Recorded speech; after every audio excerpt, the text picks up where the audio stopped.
sunnah Idul Adha, sunnah atasku karena Allah. Sengaja aku mandi sunnah Idul Adha, sunnah atasku karena Allah. Ambil air, guyur ke kepala bagian atas sampai basah ke bawah. Ambil lagi air, guyur ke bagian kanan bawah sampai basah. Kanan sampai basah. Ambil lagi air, guyur ke bahu bagian kiri sampai basah. Dah, setelah itu selesailah mandinya, baru gosok gigi, baru cuci muka, baru pakai sabun. Mandi sunnah atau mandi junub atau mandi wajib tidak boleh didulukan dengan sabun, karena sabun itu suci tapi tidak mensucikan. Ya, kalau ibu awali dengan basuh muka pakai sabun sudah tak bisa dia.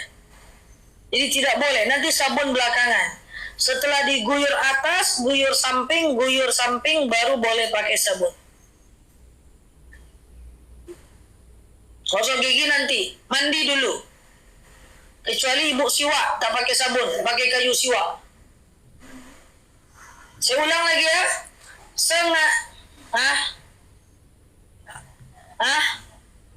Sengaja aku mandi sunnah Idul Adha, sunnah atasku karena Allah. Atau sengaja aku mandi sunnah Idul Adha lillahi ta'ala.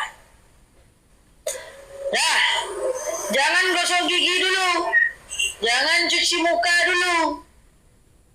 Ambil air, guyur, bukan dibilas kayak gini, guyur, siram sampai pastikan basah sampai ujung kaki.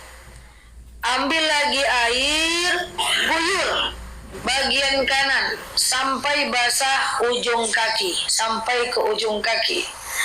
Ambil lagi air, guyur bahu sebelah kiri sampai basah ke ujung kaki. Dah. Bisa. Kan guyurnya ganjil. 3 kali, 5 kali, 7 kali. Nanti sebelah kanan 3 kali, sebelah kiri 3 kali. Guyur mandi sunnah Idul Adhanya. Baru gosok gigi, baru cuci muka pakai sabun, baru pakai sabun. Mandi wajib gitu juga ya. Mandi wajib guyur dulu baru pakai sabun.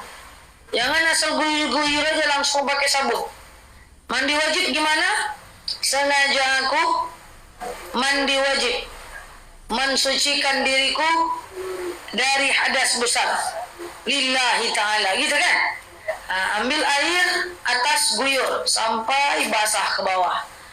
Ambil lagi air, guyur bagian sebelah kanan sampai basah ke bawah.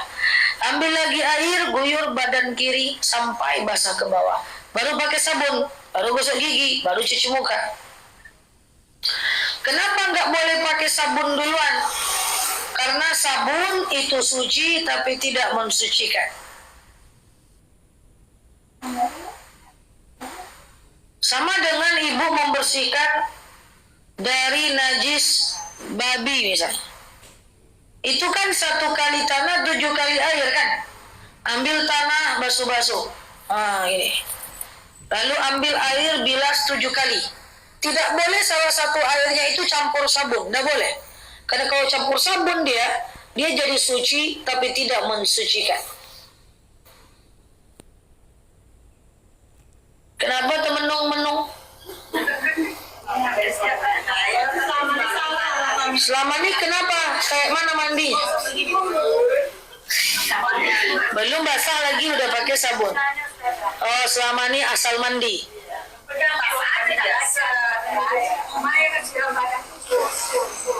Iya, enggak apa-apa lah. Dapat ilmu baru, iya betul. Enggak apa-apa, yang lalu biar berlalu.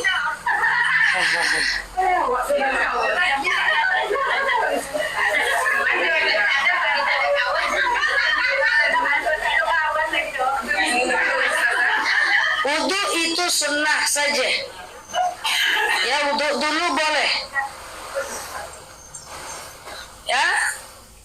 mandi wajib, mandi haid, mandi junub, mandi nifas, mandi sholat sunnah Idul Fitri, mandi sunnah Idul Adha, semua sama. Niatnya aja yang beda. Sengaja aku mandi sunnah Idul Adha lillahi ta'ala. Guyur atas sampai basah, guyur kanan sampai basah, guyur kiri sampai basah. Baru gosok gigi, baru pakai sabun.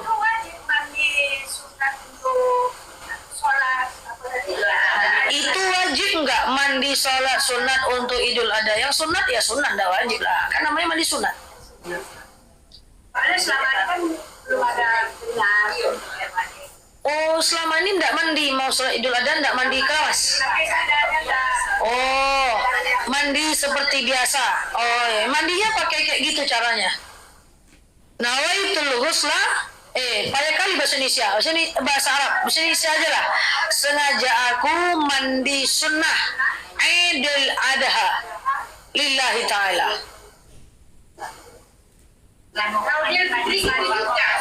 Selama ini mandi aja. Sama, udah fitri gitu. Nawaitul ghusla li'idil fitri. Sunnah lillahi ta'ala. Bahasa Indonesianya, sengaja aku mandi sunnah Idul Fitri lillahi ta'ala. Selama ini mandi juga, tapi tak pakai tutorial. Itulah acak-acaknya nak. Tak pakai niat. Oh, iya. Yang lalu biarlah berlalu. Iya, jangan pakai sabun dulu ya. Sabunnya nanti aja kalau mau pakai di akhir. Kalau pakai sabun nanti dia jadi tidak mensucikan. Jangan pakai sabun. Nanti setelah basuh atas, basuh kanan, basuh kiri, udah itu udah mandi, udah selesai itu. Pakai sabun gosok gigi itu kan mau kita aja lagi.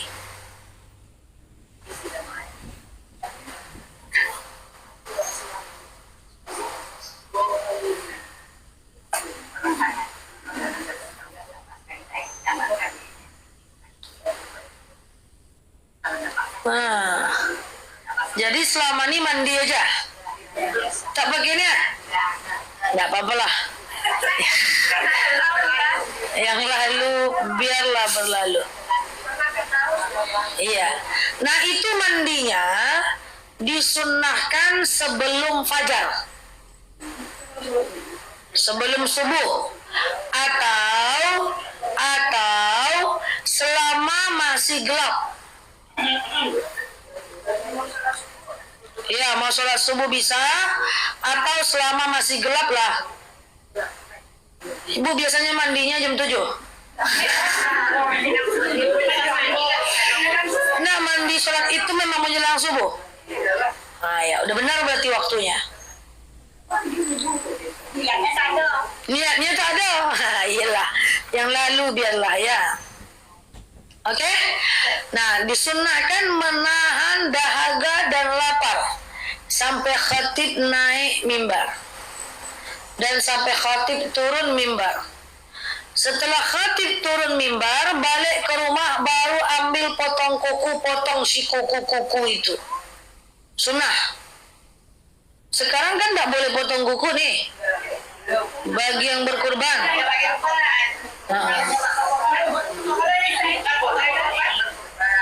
Bagi yang berkurban, Besti. Bagi yang berkurban. Enggak.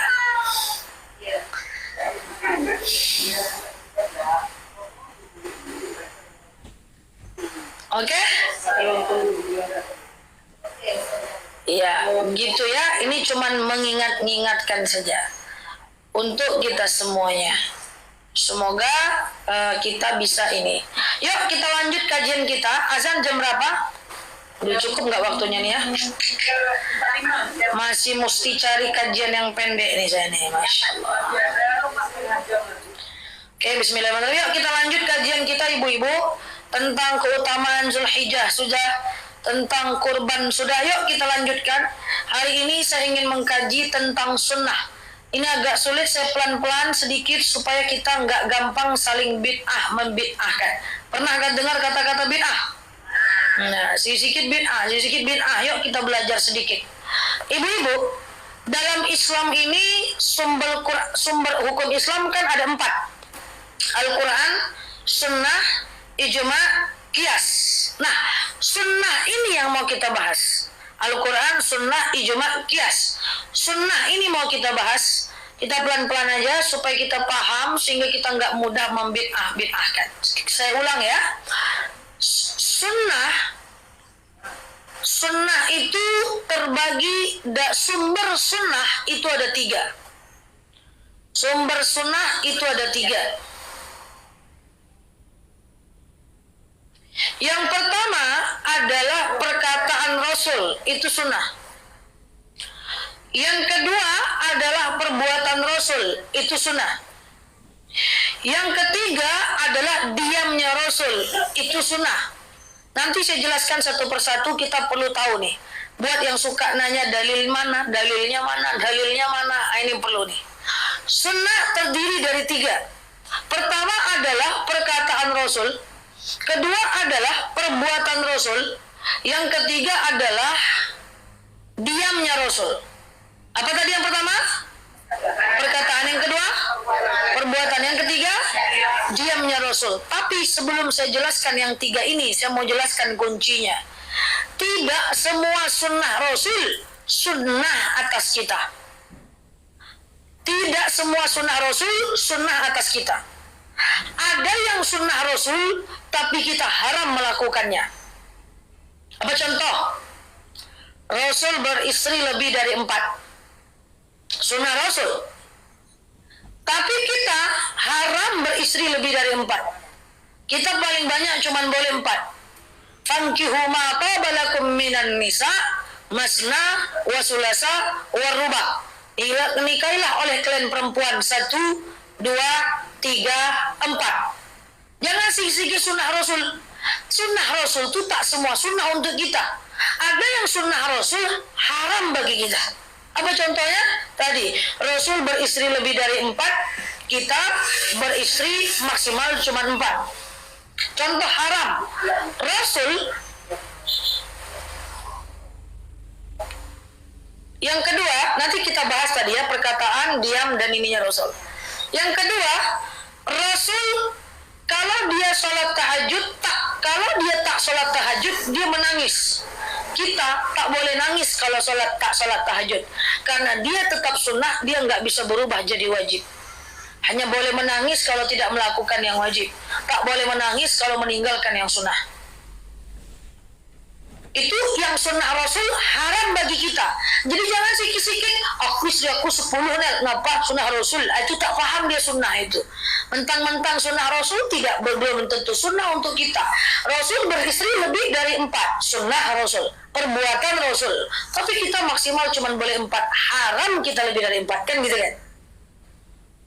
Contoh, Rasul maaf ya, meminum air kencingnya sendiri untuk obat. Kita haram meminum air urin kita sendiri untuk obat. Kan gitu kan? Jadi sunnah Rasul dilakukan Rasul. Kalau kita lakukan belum tentu sunnah. Ada sunnah itu yang khusus untuk Rasul aja. Jangan sikit-sikit sunnah Rasul. Sampai sini paham? Yang kedua, ada sunnah Rasul dilakukan Rasul, mubah kita lakukan. Kalau kita lakukan, kita tidak dapat pahala, tapi tidak berdosa. 0, mubah. Contoh, Rasul makan 3 jari. Sunnah Rasul, perbuatan Rasul. Tapi kalau kita lakukan, itu tidak sunnah. Itu mubah saja. Boleh, tapi tidak dapat pahala. Tidak ada manfaat. Rasul makan 3 jari, makannya kurma. Ibu bubur ayam, mana bisa? Ini sunnah Rasul. Untuk kita tidak berpahala, kita cuman mubah saja. Boleh saja. Contoh, sunnah Rasul makan angkat kaki sebelah. Pernah tengok? Datang bapak-bapak makan diangkatnya kaki sebelah. Sunnah Rasul nih gitu dia. Di rumah mertuanya, di rumah anak-anaknya, diangkat kaki sebelah. Sunnah Rasul nih. Sunnah Rasul dilakukan Rasul karena Rasul makan itu mau berperang. Jadi nanti gampang tegaknya. Kalau ada orang kafir Quraisy yang menyerang. Sunnah Rasul tapi tidak sunnah untuk bapak mubah saja. Giliran angkat kaki sunnah Rasul, sholat duha tidak sunnah Rasul, itu masalah ya. tak menempatkan pada tempatnya. Jadi makan angkat kaki sebelah itu sunnah Rasul, tapi untuk kita mubah, untuk kita tidak sunnah. Mubah itu dikerjakan boleh, ditinggalkan boleh. Tidak ada manfaat kalau kita kerjakan. Dah, ada sunnah Rasul, sunnah untuk kita. Itulah semua ibadah sunnah. Paham ya? Jadi ingat, tak semua sunnah Rasul sunnah untuk kita. Ada yang sunnah Rasul haram kita kerjakan. Apa tadi contohnya? Beristri lebih dari 4. Sunnah Rasul tak dapat pahala kita mengerjakan. Contoh, Rasul makan 3 jari, Rasul makan angkat kaki sebelah. Sunnah Rasul memanggil istrinya Siti Humairah karena kemerah-merahan rambut Aisyah. Itu sunnah. Tapi enggak sunnah bagi suami ibu untuk memanggil ibu Siti Humairah. Wah, Rasul manggil istrinya Siti Humairah, mah. Aku panggil mama Siti Humairah juga lah. Rupa kulit hitam itu enggak sunnah, ya, enggak masuk ya. Itu sunnah Rasul tapi enggak sunnah buat kita. Nah, yuk kita bahas sunnah tadi. Sunnah itu terdiri dari 3. Yang pertama adalah perkataan Rasul. Itu ada hadisnya. Semua yang Rasul perkatakan yang termasuk hadis itu sunnah bagi kita. Semua ustazah Nela semua menyampaikan hadis itu berarti sunnah Rasul yang bersumber dari perkataan. Tadi kan perkataan sunnah Rasul ya. Satu perkataan, contoh, man kana yu'minu billah wal yaumil akhir falyaqul khairan aw liyasmut. Siapa yang cinta Allah, cinta hari akhir, berkata baik-baik, kalau tidak dia. La yu'minu ahadakum hatta yuhibbu li akhihi ma yuhibbu li nafsihi. Tak beriman kalian sampai kalian mencintai saudara kalian seperti kalian mencintai diri kalian sendiri. Da' ma yaribuka illa ma la yaribuka fa inna sidqa tuma'ninah wal kadzibatu zibah. Kalau kalian ragu terhadap satu hukum, tinggalkan, ambil yang menenangkan kalian.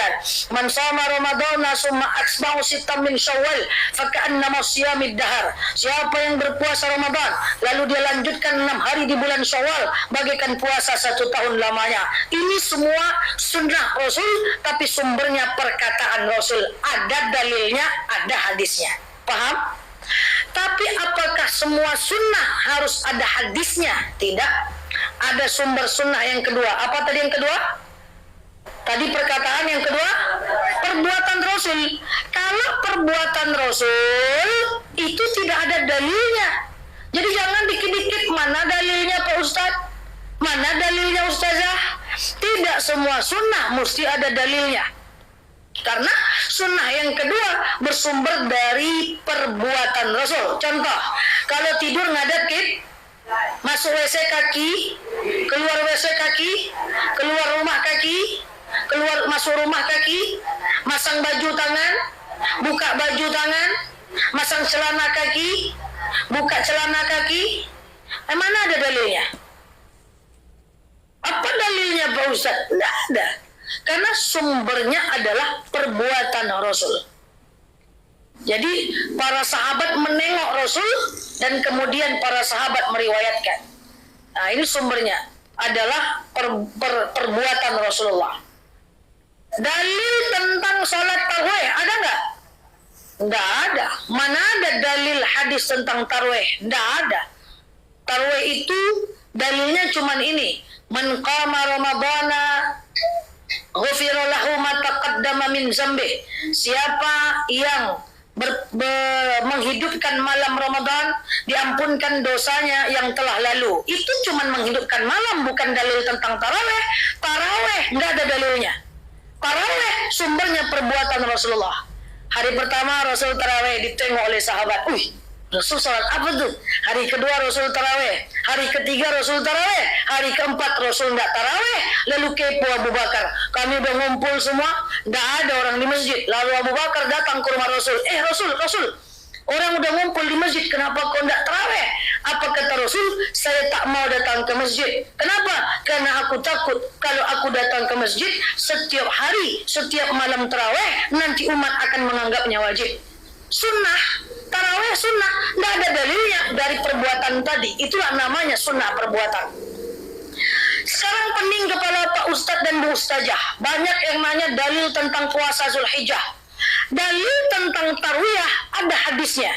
Dalil tentang Arafah ada hadisnya, tapi dalil tentang puasa hari pertama sampai 7 Zulhijjah tidak ada hadisnya, karena sumbernya perbuatan Rasul. Rasul sering berpuasa dalam perjalanan menuju haji 1 sampai 7 Zulhijjah. Ketika sahabat tidak berpuasa, Rasul diam. Diamnya Rasul saat sahabat tidak berpuasa dan Rasul berpuasa tanggal 1 sampai tanggal 7 Zulhijjah, itu tanda dia sunnah. Seandainya Rasul berpuasa dari tanggal 1 sampai tanggal 7 Zulhijjah dan sahabat tidak berpuasa, lalu Rasul marah, dia jadi wajib loh. Paham? Paham? Maka karena Rasul puasa dari tanggal 1 sampai tanggal 7 Zulhijjah, sahabat tidak berpuasa dari tanggal 1 sampai 7 Zulhijjah, Rasul biarkan, tandanya itu sunnah. Bid'ah nih Ustaz nih, mana ada dalil tentang Zulhijjah? Sampai akhir zaman tidak ada dalilnya tentang Zulhijjah. Itu sumbernya perbuatan Rasul. Paham? Nah, jadi biar kita bisa lebih cerdas nih, biar lebih mantap nih, ya, perbuatan Rasulullah SAW. Dalil tentang tarawih nggak ada ya. Dalil tentang sholat tasbih ada. Sholat tasbihlah kalian setiap minggu, kalau nggak bisa sekali sebulan, nggak bisa sekali setahun, kalau nggak bisa sekali seumur hidup. Tapi sholat sunnah wudhu nggak ada dalilnya. Jadi tarawih nggak ada dalilnya, ya. Zulhijjah nggak ada dalilnya. Tapi bukan berarti nggak ada dalilnya dia adalah bid'ah, dia dilakukan oleh Rasulullah.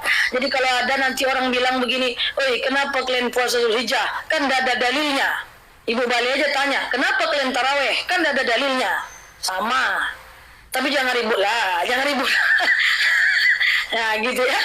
Ya, kalau kita pelajari Islam ini keren sekali ya. Jadi itu ya, itu yang saya maksud. Dah, tadi sumbernya adalah perkataan Rasul, oke? Yang kedua sumber sunnah adalah perbuatan loh. Yang lebih parah lagi nomor 3. Ini orang banyak salah paham. Orang bilang ini bid'ah, padahal nomor 3. Apa namanya? Diamnya Rasul. Namanya sunnah takriri. Apa namanya? Sunnah takriri, apa namanya? Takriri. Ini harus dimasukkan nih, sunnah takriri lagi. Wah, apa itu sunnah takriri? Oh, ini lebih keren nih. Sunnah takriri itu sunnah diamnya Rasul. Rasul tidak mengatakan, tidak ada hadisnya. Rasul tidak melakukan, tidak ada perbuatan Rasul. Tapi ketika sahabat melakukan, Rasul diam, tandanya boleh. Saya ulangi, Rasul tidak melakukan, berarti tidak ada hadisnya. Rasul tidak mengatakan, berarti tidak ada dalilnya. Rasul tidak melakukan, berarti tidak ada perbuatan Rasul. Rasul tidak pernah melakukan, tapi ketika sahabat melakukan, Rasul diam. Itu boleh. Contoh, sholat sunat wudhu. Pernah dengar sholat sunat wudhu? Tidak ada dalilnya. Tidak ada itu dalilnya. Carilah sampai akhir zaman. Tidak ada.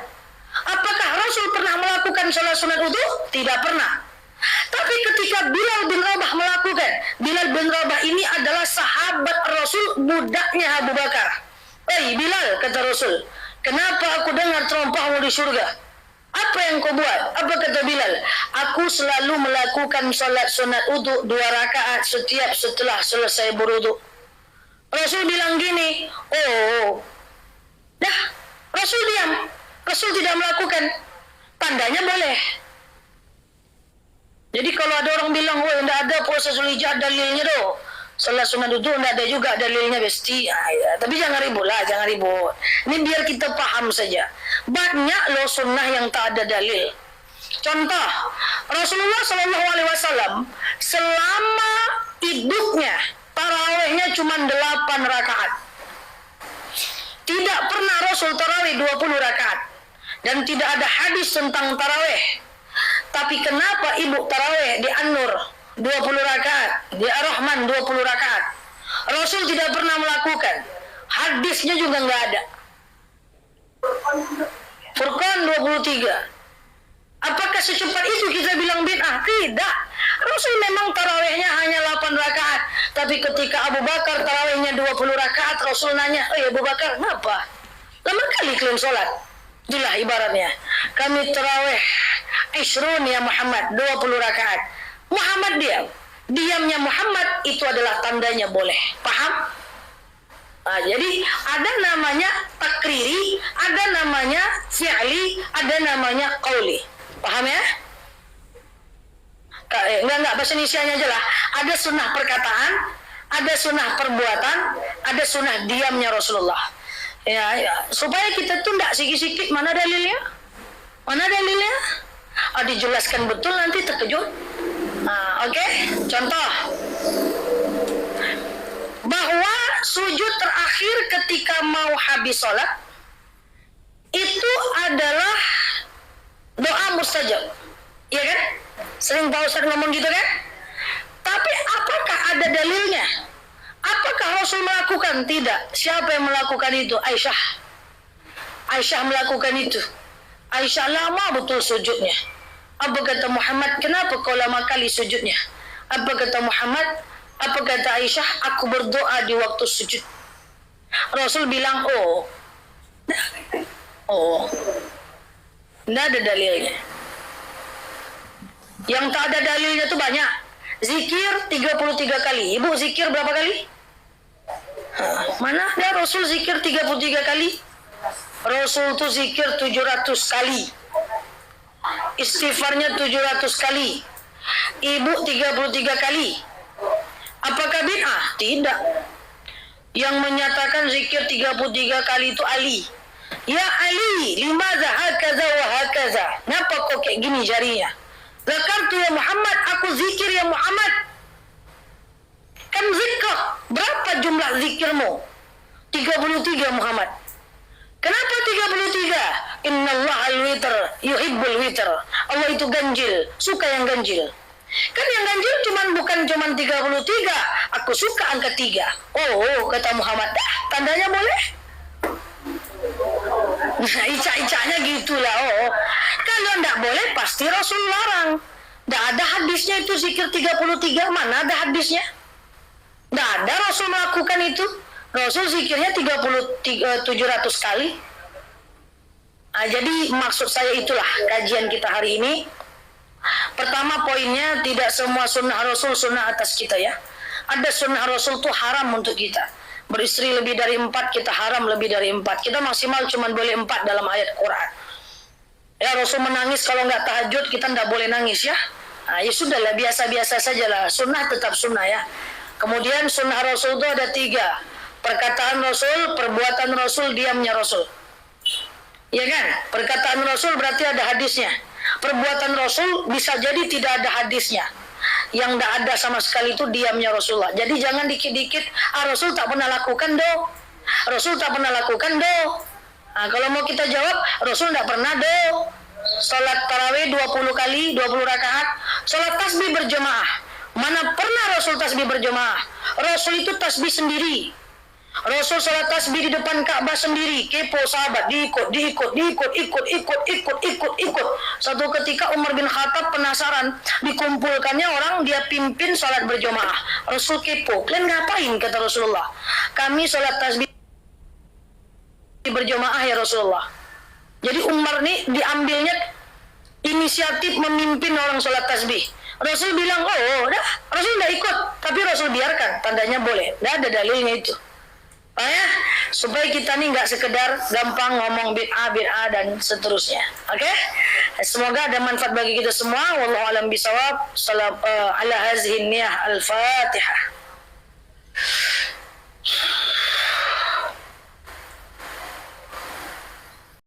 Amin ya Allah, amin ya Rahman, amin amin ya mujibas sa'ilin. Allahumma salli ala Muhammad wa ala ali Muhammad.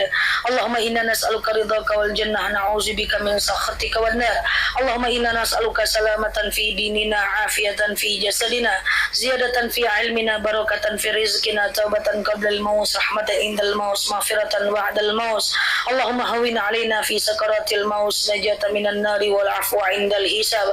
Allahumma antas salam minkas salam wa ilaika ya'udus salam, fa hayya نبينا ربنا بالسلام ودخلنا الجنة دار السلام تبارك ربنا وتعالى يا هذا الجلال والإكرام اللهم إنا نعوذ بك من الهم والهذل نعوذ بك من العجز والكسل نعوذ بك من الجبن والبخل نعوذ بك من غلبة الدين وقهر الرجال اللهم يسر علينا أمورنا ولا تعسر علينا أمورنا يا رب العالمين اللهم خصوصا إلى أرواح آبائنا وإلى أرواح أمهاتنا وإلى أرواح كل المسلمين والمسلمات اللهم اجعل قبرهم روضة من رياض الجنة ولا تجعل قبرهم هرة من فبار النيران اللهم يسر علينا أمورنا ولا تعسر علينا أمورنا يا رب العالمين اللهم خصوصا إلى هذه الجماعة اللهم أنزل رحمتك ومغفرتك وسلامك وبركتك صحتك إلينا يا رب العالمين اللهم ربنا ظلمنا أنفسنا وإن لم تغفر لنا وترحمنا لنكونن من الخاسرين